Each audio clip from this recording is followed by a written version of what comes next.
আসসালামু আলাইকুম everyone, welcome back to my channel. আজকে আমি আপনাদের মাঝে আলু দিয়ে মজার একটা ইউনিক রেসিপি নিয়ে হাজির হয়ে গেলাম। যে যেখান থেকে আমার রেসিপিটা দেখছেন, রেসিপিটা দেখার আমন্ত্রণ জানাচ্ছি। ঘরে থাকা কিছু উপকরণ দিয়ে রেসিপিটা আমি তৈরি করে আপনাদের মাঝে শেয়ার করব। তো কথা না বাড়িয়ে মূল রেসিপিতে চলে যাই। আমি দুটো আলু কিউব কিউব করে সুন্দর করে কেটে ধুয়ে পরিষ্কার করে নিয়েছি। নিয়ে এবার আমি একটা কাঠির সাহায্যে ভেতরে সুন্দর করে গাঁথিয়ে নিব। আমি কিভাবে গাঁথিয়ে নিচ্ছি সেভাবে গাঁথিয়ে নিতে হবে।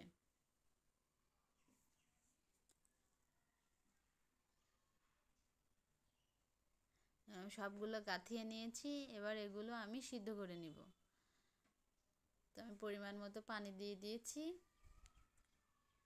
পানির মধ্যে লবণ, হলুদের গুঁড়া, লাল মরিচের গুঁড়া আর চাট মশলা দিয়ে আমি সুন্দর করে এটা হাফ সিদ্ধ করে নেব। মশলাগুলো দেওয়া হলো যাতে সিদ্ধ করা মশলাগুলো আলুর মধ্যে সুন্দরভাবে সেট হয়ে যায়। তো আমার আলুগুলা প্রায় অর্ধেক সিদ্ধ হয়ে গেছে, এবার আমি নামিয়ে নেব। এবার আমি পুরটা তৈরি করে নেব, মিশ্রণটা তৈরি করে নেব। এদিকে আমি একটা ডিম নিয়েছি। আমি 2 চামচ মতো টমেটো কেচাপ দিয়েছি, 1 চামচ মতো সয়া সস,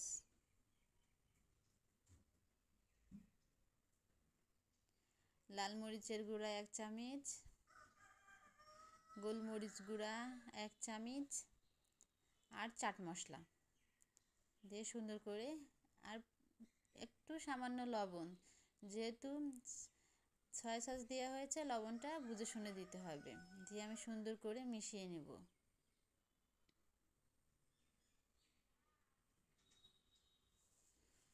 সুন্দর করে মেশানো হয়ে গেছে, এবার আমি অল্প অল্প করে ময়দা দিয়ে দিব।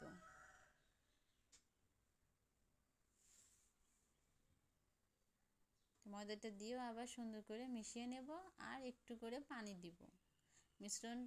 মিশ্রণটা পাতলাও হবে না, ঘনও হবে না। আমি একটু করে পানি দিয়ে সুন্দর করে মিশ্রণটা তৈরি করে নিব। একবারে পানি ঢেলে দেওয়া যাবে না।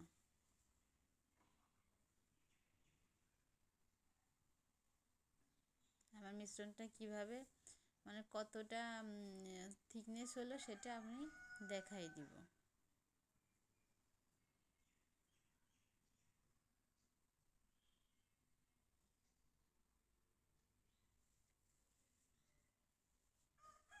সুন্দরভাবে আমার ফাটানো হয়ে গেছে। এবার যে আলু আমি সিদ্ধ করতে দিয়েছিলাম সেটা ঠান্ডা হয়ে গেছে। একে একে সবগুলো মিশ্রণ আলুর সঙ্গে লাগিয়ে নিব। এদিকে মিশ্রণ আর ব্রেড ক্রাম্ব, আর এই মিশ্রণের মধ্যে আমি এক এক করে আলু দিয়ে দিব।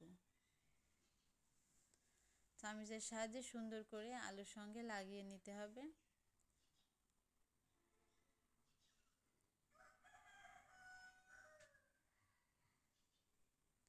আলুর সঙ্গে মিশ্রণগুলো ঝরে নিতে হবে।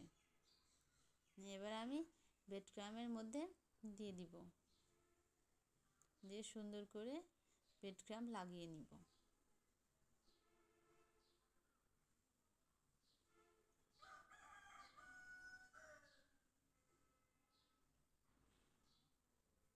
তো এভাবে আমি সবগুলাই করে নিব সুন্দর করে।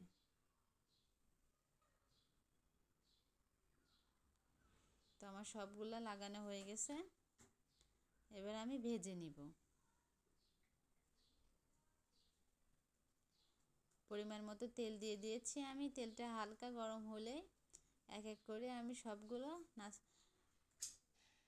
আলুর চিপসটা দিয়ে দিব। এই তো এভাবে আমি সবগুলাই দিয়ে দিব। দেখুন সবগুলো আমি দিয়ে দিয়েছি, আর লো হিটে এটা ভাজতে হবে। এই তো লাল লাল হয়ে গেছে, আমি উল্টায় পাল্টায় ভেজে নেব। কত সুন্দর একটা কালার আসছে।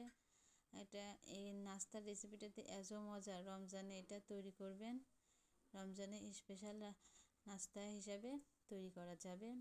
এটা তৈরি করে দেখবেন, অনেক মজা লাগবে। ইউনিক একটা নাস্তার রেসিপি আলু দিয়ে।